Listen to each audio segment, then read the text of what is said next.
Bismillahirrahmanirrahim. Assalamualaikum warahmatullahi wabarakatuh. Alhamdulillah. Alhamdulillahi hamdan yuafi ni'amahu wa yukafi'u mazidah. Ashhadu an la ilaha illallah wahdahu la syarikalah. Wa ashhadu anna Muhammadan abduhu wa rasuluhu la nabiyya wa la rasula ba'dah. Allahumma salli ala sayyidina Muhammadin bin Abdillah wa ala alihi wa ashabihi wa man tabi'ahum bi ihsanin ila yaumis sa'ah. Amma ba'du. Alhamdulillah rabbil alamin. Mudah-mudahan seluruh rangkaian ibadah kita di bulan Ramadan senantiasa dalam limpahan rahmat, berkah dan ridho dari Allah Subhanahu wa taala. Amin ya rabbal alamin. Sahabat-sahabat Terang Jakarta dimanapun berada, banyak kebaikan yang bisa kita lakukan di bulan Ramadan. Karena bulan Ramadan memang bulan yang harus diisi dengan berbagai macam kebaikan. Salah satunya adalah dengan cara mengikuti kajian-kajian, imma datang secara langsung ke majelis taklim yang ada atau melalui sosial media, melalui Instagram, melalui YouTube, dan salah satunya adalah hari ini kita sama-sama belajar bersama saya Taufik Al-Miftah dan Terang Jakarta. Kita akan lebih dekat dengan satu ilmu yang penting untuk kita pelajari, yaitu ilmu fikih. Sahabat-sahabat Terang Jakarta yang dirahmati Allah, apa itu fikih? Dan bagaimana cara kita untuk belajar fikih? Subhanallah. Secara bahasa, fikih itu al-fahmu mutlak, yaitu pemahaman yang mutlak, pemahaman yang sampai titik tertinggi. Itulah fikih. Dan istilah fikih ini ternyata sudah ada di dalam Al-Quranul Karim. Sebagaimana firman Allah Subhanahu wa taala di dalam Al-Quran surah Hud ayat 91. A'udzu billahi minasyaitonir rajim. Qalu ya Syu'aibu ma nafqahu katsiran mimma taqul. Al-ayah. Mereka berkata, "Hai Syu'aib, kami tidak banyak mengerti tentang apa yang kamu katakan." Subhanallah. Saya akan garis bawahi kata-kata nafqah, nafqahu. Satu akar kata dengan fikih, yang artinya di dalam Al-Quran adalah mengerti. Maka kata fikih sebetulnya sudah ada di dalam Al-Quranul Karim. Begitupun di dalam surah Al-Isra ayat ke-44. Allah Subhanahu wa taala berfirman, A'udzubillahi minasyaitonirrajim. Tusabbihu lahus samawatu sab'u wal ardu wa man fihinna. Wa im min syai'in illa yusabbihu bihamdihi walakin la tafqahuna tasbihahum innahu kana haliman ghafura. Langit yang 7, bumi dan semua yang ada di dalamnya bertasbih kepada Allah. Dan tak ada satupun melainkan bertasbih dengan memujinya. Tetapi kamu sekalian tidak mengerti tasbih mereka. Subhanallah. Ada kata-kata la tafqahuna, tidak mengerti. Jadi kesimpulannya adalah bahwa ternyata kata fikih sudah ada di dalam Al-Quranul Karim. Dan ini bukan istilah yang baru, ya, dalam Quran ada, dalam hadis pun ada. Maka kalau ada yang mempertanyakan, fikih itu kan dari ulama, buat apa kita belajar fikih? Fikih itu kan tidak ada di masa Nabi Muhammad SAW dan para sahabat. Nah, kira-kira ada nggak yang akan berkomentar seperti itu? Ini teman-teman yang di studio nih. Kalau nanti ada orang yang berkomentar, fikih itu buat apa? Itu kan dari para ulama. Maka jawabannya apa? Itu salah besar. Karena Quran sudah menulis kata-kata fikih jauh sebelum ada yang namanya apa? Ilmu itu fikih sendiri. Ya, jadi kalau ilmu fikihnya memang belum ada saat itu. Ilmunya belum ada, tapi istilah fikihnya itu sudah ada di dalam Al-Quran maupun hadis Rasul Shallallahu Alaihi Wasallam. Kenapa kita tidak boleh mengatakan bahwa fikih itu nggak ada, itu karangan para ulama? Lihat Rasulullah Shallallahu Alaihi Wasallam. Rasulullah memberikan sumber dalil ya dari yang namanya ada nakli, ada akli. Ya, sumber dalil itu ada dua. Ada dalilun akliun wa dalilun nakliyun. Akli itu akal. Ya, dalil akli itu akal. Dalil nakli itu dalil yang bersumber dari Al-Quran dan Sunnah atau hadis Rasul Sallallahu Alaihi Wasallam. Nah, dalil akli itu celah bagi manusia untuk bisa mengembangkan pemahaman. Itu dalil akli namanya. Ya, seperti yang terjadi kepada sahabat Rasul Sallallahu Alaihi Wasallam, ada namanya Ja'far Shadiq radhiyallahu anhu. Saat itu diperintahkan oleh Rasul Sallallahu Alaihi Wasallam menjadi pemimpin rombongan hijrah ke Yaman. Subhanallah. Dan Ja'far ditanya oleh Rasul Sallallahu Alaihi Wasallam, apa pertanyaannya? Ini sebelum berangkat ke Yaman. Ja'far, kalau nanti kamu sampai ke Yaman dan kamu menemukan satu perkara yang harus kamu menghukuminya, apa yang kamu lakukan? Subhanallah. Lalu Ja'far mengatakan, saya akan menghukumi perkara itu bi kitabillah, dengan kitab Allah. Lalu Rasulullah SAW bertanya, nah kalau kamu tidak menemukan sumber dari kitab Allah, apa yang harus kamu lakukan? Subhanallah. Ja'far mengatakan, maka saya akan mengambilnya dari sunnah Rasulullah, dari hadis. Lalu Rasulullah bertanya lagi, nah, apabila kamu tidak menemukan di dalam Al-Quran, tidak menemukan di dalam hadis, apa yang kamu lakukan? Subhanallah. Ja'far mengatakan, ajtahidu birro'i. Nah, ini dalil aklinya. Saya akan berijtihad dengan akal saya. Subhanallah. Nah, tapi ini harus sesuai dengan urutan. Jadi tidak boleh seseorang mengambil ijtihad sementara di dalam Al-Quran, di dalam hadis ada keterangannya. Jadi urutannya adalah Quran dulu jadikan dasar hukum. Kemudian dicari di hadis ada atau enggak. Setelah Quran tidak ada, hadis tidak ada dasar dalilnya, maka barulah berijtihad. Kira-kira jelas ya?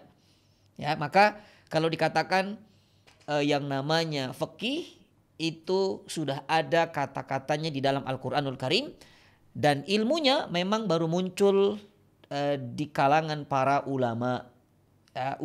Subhanallah. Itu fikih secara bahasa, al-fahmu mutlak, pemahaman yang mencapai level yang tertinggi, itulah fikih secara bahasa. Kemudian secara istilah sekarang, melihat dari keterangan beberapa ulama, termasuk diantaranya adalah Abu Hanifah rahimahullah ta'ala mengatakan, fikih itu ma'rifatun nafas ma laha wa ma alaiha, atau dikatakan pengenalan diri terhadap hak dan kewajiban. Nah, jadi teman-teman yang dirahmati Allah, kalau kita tahu hak kita ini sebagai seorang hamba ini apa ya kepada Allah, atau dikatakan kewajiban kita kepada Allah sebagai seorang hamba ini apa ya? Kalau kita tahu mana hak, mana kewajiban dalam beribadah kepada Allah ataupun bermuamalah kepada sesama, maka saat itu kita sedang berfikih. Ya, jelas ya. Jadi kalau kita sedang melakukan satu amaliyah, oh ini hak, ini kewajiban, sesuai dengan syariat Islam yang diajarkan oleh Rasul Sallallahu Alaihi Wasallam, itu sama dengan kita sedang berfikih. Kita sedang memahami syariat agama Islam. Nah, ini keterangan daripada Abu Hanifah. Nah, maka kita bisa mengambil kesimpulan dari keterangan Abu Hanifah rahimahullah ta'ala bahwa ranah fikih itu sangat luas. Ya, jangan dibatasi terlalu sempit. Ranah fikih itu luas. Bisa yang namanya berhubungan dengan apa? Syariat Islam, imma ibadah ataupun amaliyah, bahkan akidah dan sebagainya. Ini keterangan dari Imam Abu Hanifah. Ya, dan ini disetujui oleh para tokoh ulama pada masa itu. Ya. Jadi subhanallah, kalau teman-teman sedang menunaikan hak ataupun kewajibannya, berarti saya sedang berfikih. Iya, saya sedang berfikih. Nah, kemudian kalau melihat dari jumhur ulama, mayoritas ulama termasuk yang disampaikan oleh Al-Imam Asy-Syafi'i rahimahullah ta'ala, istilah atau fikih secara istilah adalah al-ilmu bil ahkam syar'iyyah al-amaliyah al-muktasib min adillatiha at-tafsiliyah. Nah, ini menurut Imam Asy-Syafi'i. rahimahullah taala. Apa maknanya? Ya, itu ilmu tentang hukum-hukum syariah. Hukum syariah yang terkait dengan amalan-amalan yang didapatkan dari dalil-dalil yang terperinci. Ya, kita jelaskan supaya nggak bingung nih teman-teman. Subhanallah. Yang pertama, hukum syariah. Ya, ini Al-Imam Syafi'i dan jumhur ulama mengatakan, jadi fikih istilah itu adalah ilmu yang mempelajari tentang hukum-hukum syariah. Hukum syariah itu ya yang berbicara tentang hukum dalam Islam, syariah. Syari itu jalan.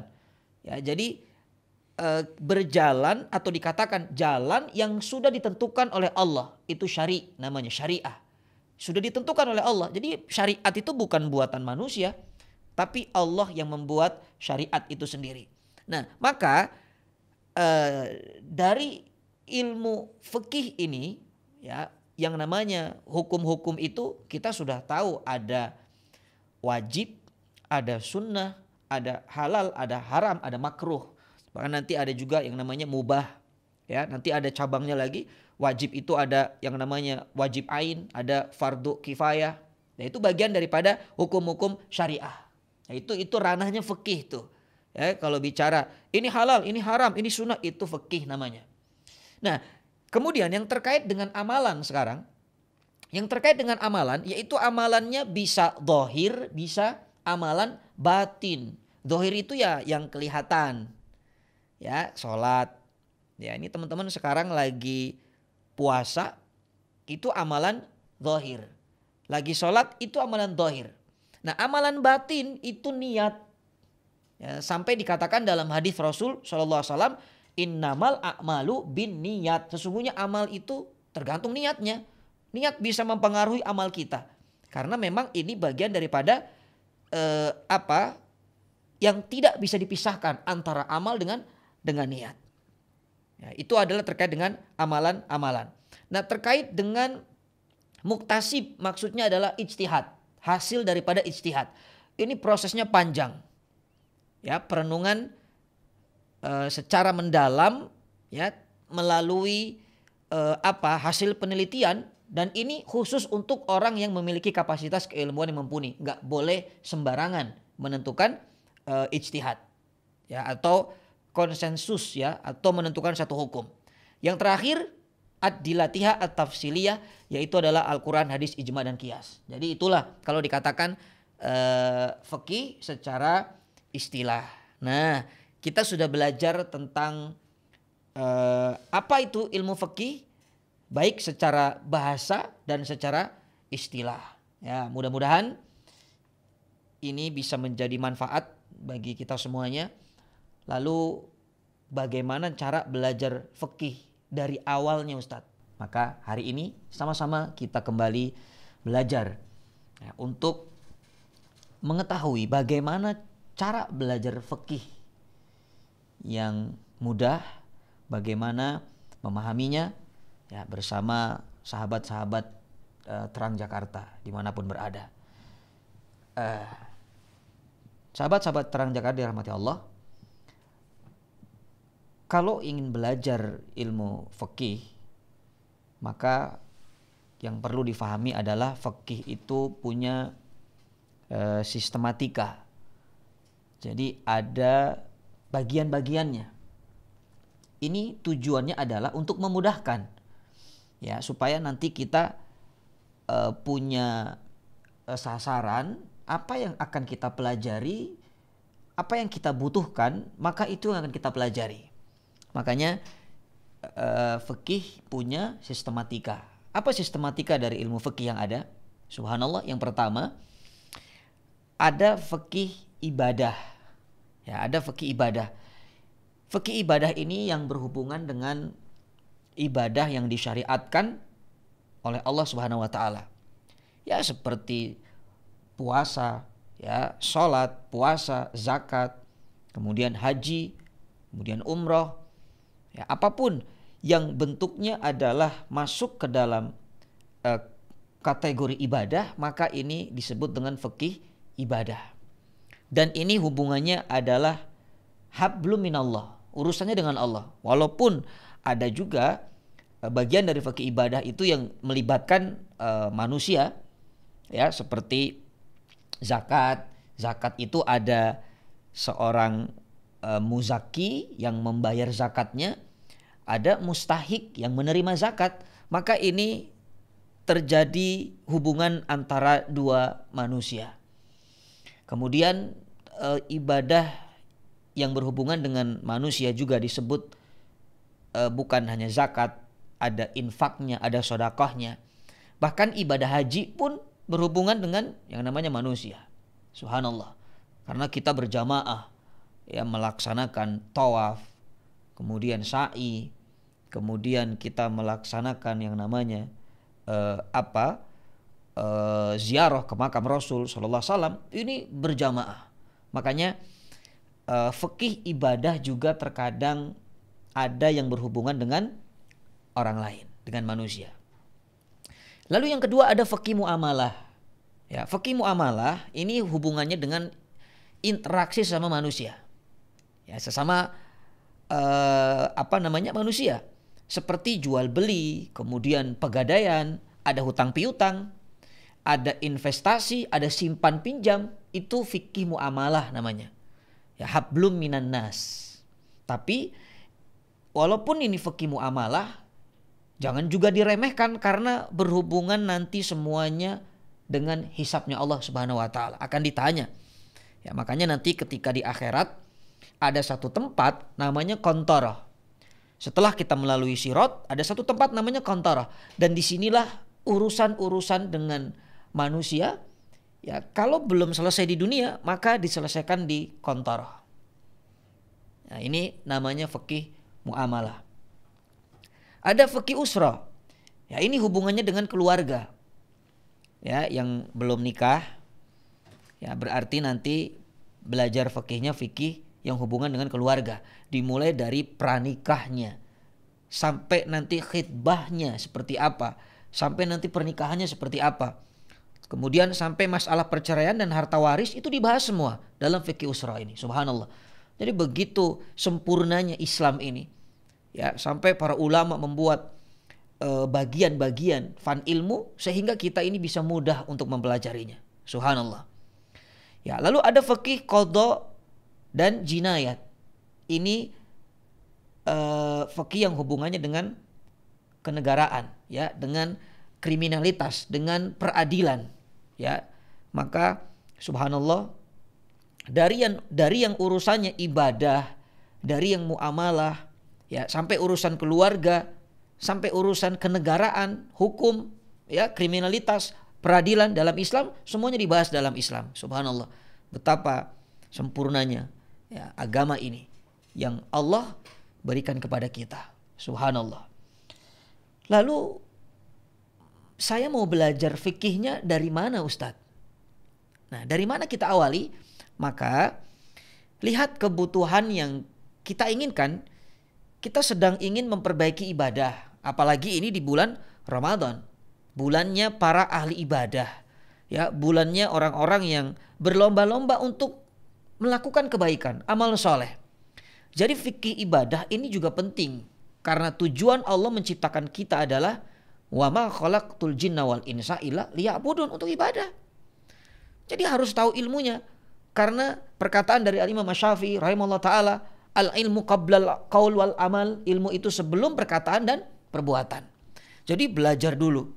Ya, kalau ingin fokus dalam masalah ibadahnya, lebih baik lagi ibadahnya, ambil fikih ibadah. Ya, dari situ belajarnya. Nah, kemudian kita juga harus melihat, kita tinggal di satu negara, di satu negeri yang mana mayoritas sudah sangat ma'ruf, sudah sangat terkenal, mayoritas madhab di negeri kita ini adalah madhab Imam Asy-Syafi'i atau madhab Asy-Syafi'iyah. Bahkan madhab ini dipakai di berbagai negara ASEAN, bukan hanya Indonesia, salah satunya Indonesia. Maka alangkah baiknya yang kita pelajari untuk bisa mengarahkan ibadah kita, ya, madhab Syafi'iyah atau dikatakan dari Imam Asy-Syafi'i. Nah, ini yang pertama. Ya, tapi bukan berarti kita ini tidak mempelajari madhab yang lain. Tetap madhab-madhab yang lain tetap harus kita pelajari. Karena apa? Karena semua madhab yang 4 itu madhab yang diakui, madhabul arba'ah. Jadi ini bicara prioritas. Ya, harus kita fahami dulu bagaimana fikih Imam Asy-Syafi'i. Ya, nggak usah dari kitabnya yang tebal-tebal ya, teman-teman yang dirahmati Allah. Ya, kalau ambil langsung dari kitab Al-Um atau kitab Al-Muhadzab karya Asy-Syairazi atau Syarah Al-Muhadzab ya dari karya Imam An-Nawawi, lalu dilanjutkan oleh Syekh Muhammad Al-Bakhit, ya ini terlalu berat ya untuk pemula kita belajar fikih. Coba ambil dari kitab-kitab fikih yang ringan seperti Matan Abu Syuja atau Matan Safinatun Najah. Ya, 2 kitab ini rasa-rasanya sangat mudah untuk dipelajari. Bagaimana kita bisa terbimbing ya untuk bisa ibadah kepada Allah dengan sesuai ilmu yang ada. Nah, ilmu yang hak adanya. Nah, baru nanti kalau sudah dari kitab-kitab yang dasar, ya boleh kita nanti naik ke kitab-kitab yang tebal atau kitab-kitab yang banyak referensi digunakan oleh para ulama. Ya, mungkin bisa dari Fathul Qorib ataupun dari kitab Al-Iqna atau Kifayatul Akhyar, itu juga bagian daripada kitab-kitab fikih yang ada. Ya, jadi itulah yang mungkin kita bisa lakukan ya untuk kita ini bagaimana mengenal ataupun mempelajari ilmu fikih. Ya. Ya, ingat yang pertama kita harus memahami dulu bagian-bagian daripada ilmu fikih atau sistematika ilmu fikih. Setelah kita tahu, kita pilih mana yang menurut kita yang ingin kita pelajari lebih awal dibandingkan yang lainnya.